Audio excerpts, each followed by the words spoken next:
Some nights are very quiet now, not peaceful quiet, empty quiet. The kind of quiet where you can hear your own heart beating and it reminds you that you are still here when so many are not.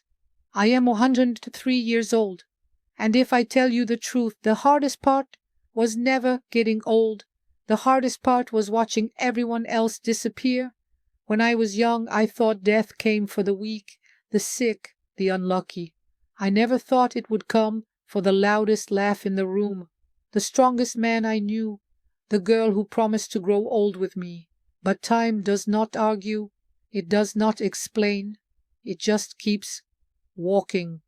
And one day you look around and the circle you started with is gone. I remember when I was 21, we were 5 friends. We believed we would live forever. Every evening we sat on the same broken wall near the old tea shop. We talked about money, about girls, about big dreams. One of us wanted to be rich. One wanted to travel the world. One just wanted a simple house and peace. I wanted time. I didn't know it then, but I think my heart already understood something my mind did not. His name was Kareem. He had the loudest laugh, the kind that made strangers turn their heads and smile without knowing why. He died at 29. Road accident. I still remember standing at his funeral, everyone crying, everyone saying he was too young. I remember feeling confused because for the first time I understood something terrifying. Life does not move in order. Good people do not get extra time. Kind people are not protected. Dreamers do not get extensions. Time is not fair. It is not cruel either. It is just indifferent. When you are young, funerals feel like interruptions, sad moments but temporary.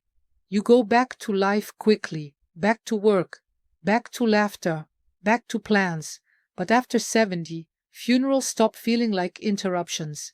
They start feeling like milestones. You stop saying that's sad. You start thinking, I wonder who is next. And one day, you stop wondering, because you already know. By the time I turned 80, I had buried my parents, my wife, my younger brother, 3 of my closest friends. People started calling me strong. I hated that word. I was not strong. I was remaining. There is a difference nobody talks about. Sometimes survival is not strength. Sometimes it is just unfinished business. I remember the day my best friend Yusuf died. We met when we were 11, fought over a cricket bat, became brothers the next day. At 82, he called me from the hospital. His voice was small. He said, I think you will outlive me. I laughed. I told him not to talk nonsense. But inside, something went very cold. He died 2 days later, and I learned a truth that only comes very late in life.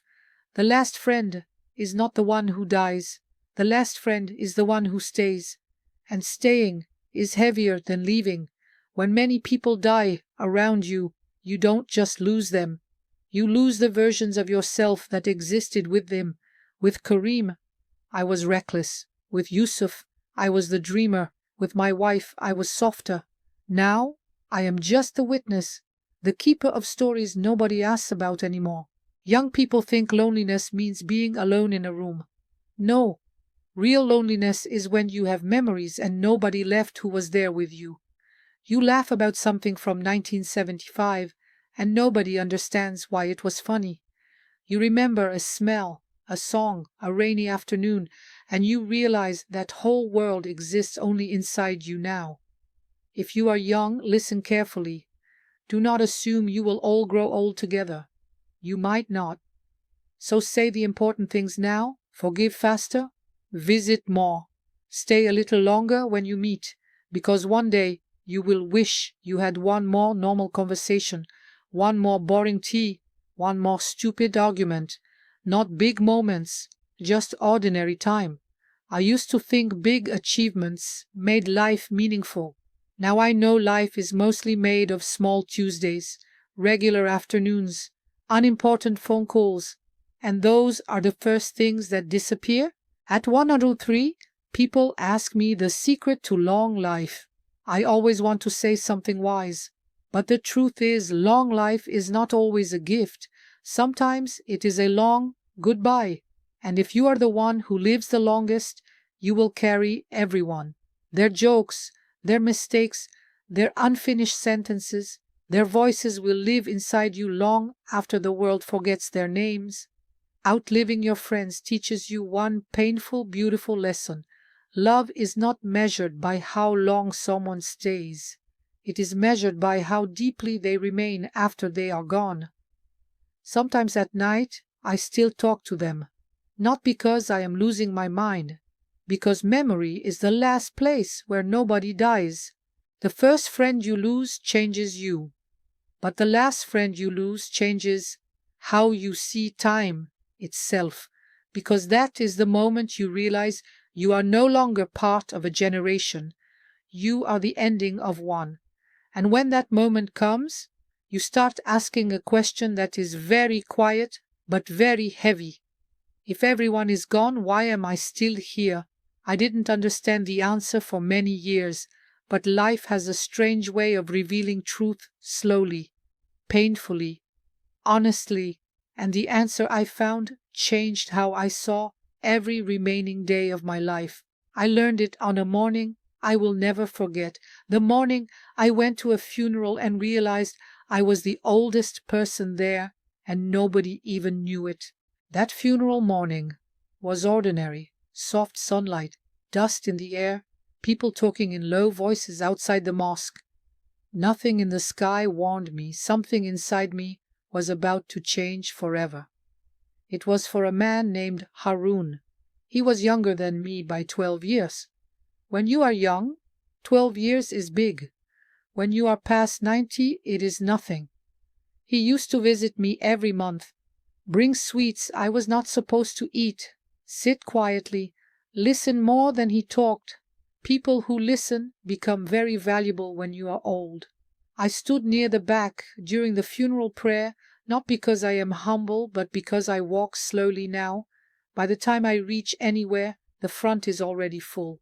I looked around. Young faces, middle-aged faces, some children who did not fully understand grief.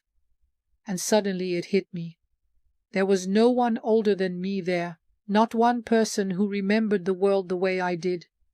I felt archived, like a book in a library nobody visits anymore. After the burial, people talked about work, traffic, food. Life was already moving forward. The world does not pause for grief. It makes space for it, but keeps walking. A young man asked me if I knew Harun well. I said yes, but I wanted to say I have buried more people than you have met.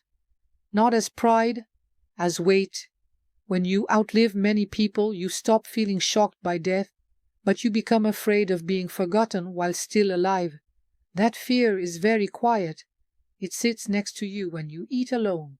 It stands behind you when people talk about old days that are not even your old days. I came home and my house felt bigger emotionally.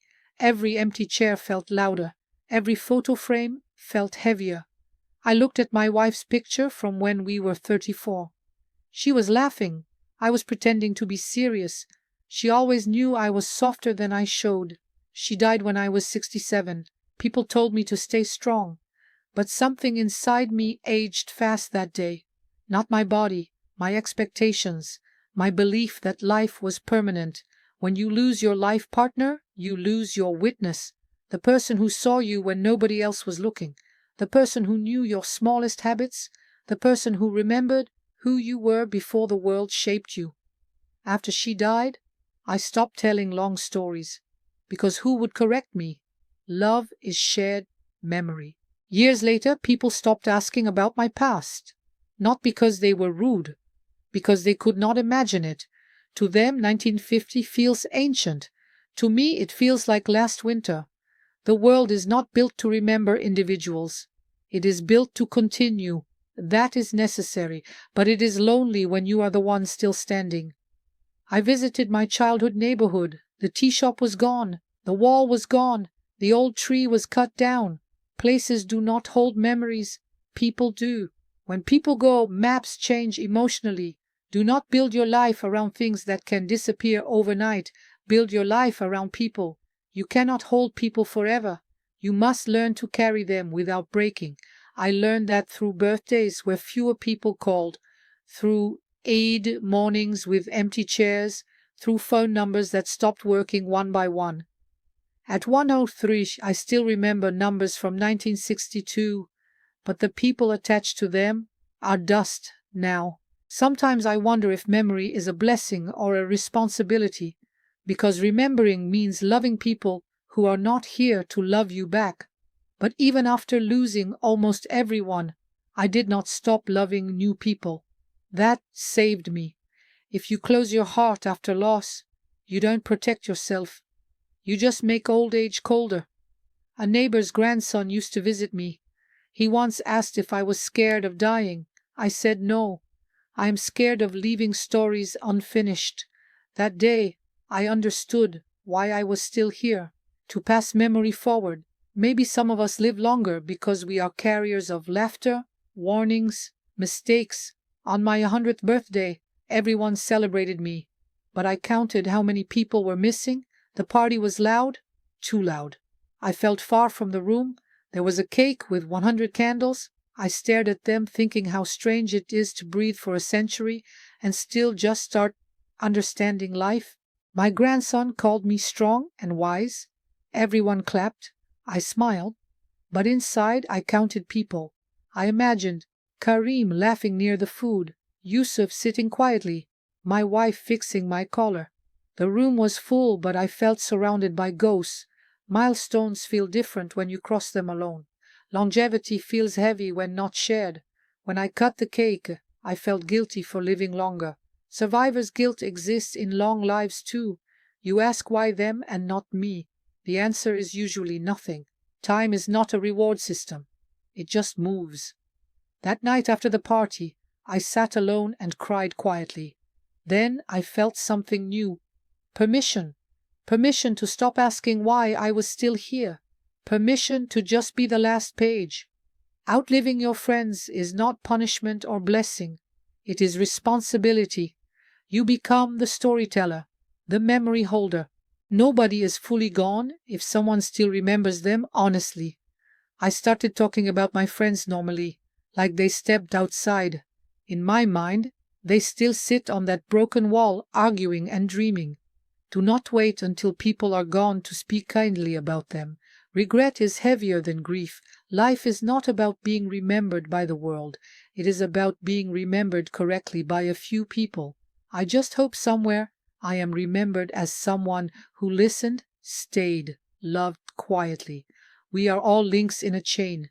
We receive stories, carry them, pass them forward, then we rest. I once feared becoming invisible while still alive. People talking over you not from disrespect, but forgetting you are part of the present. I thought living too long meant disappearing before death. But then something unexpected happened. One afternoon, a young woman came to my gate. She asked if I was Abdullah Chacha. She said her grandfather told her to meet me before he died. She gave me a notebook. Inside were stories about us when we were young. Then one sentence. He always noticed when someone was left out. I read that line again and again. We think big actions define us. But people remember small things. Even if the world forgets you, you still exist in small corners of people's stories. After that, I stopped fearing invisibility. Most of us were seen by someone at some point. I started sharing quietly with young people. Your friends will not all stay. That is life moving. Some leave by distance, silence, death. Love people without demanding forever. The goal of life is not avoiding loss. It is experiencing enough love that loss feels meaningful. The real tragedy is not losing people. It is never having people worth losing. I am grateful I had people worth missing. Missing someone is proof your life was shared. Outliving friends teaches how temporary everything is, but also how permanent quiet love can be. Love is calling to ask if someone ate, sitting together without talking, remembering how they take tea. That love outlives bodies and time because it changes who you become. I don't know how many days I have left. At this age, You stop negotiating with time. You greet each morning politely. If you do one thing after hearing me, call someone you love and talk normally. Life is built from small check-ins.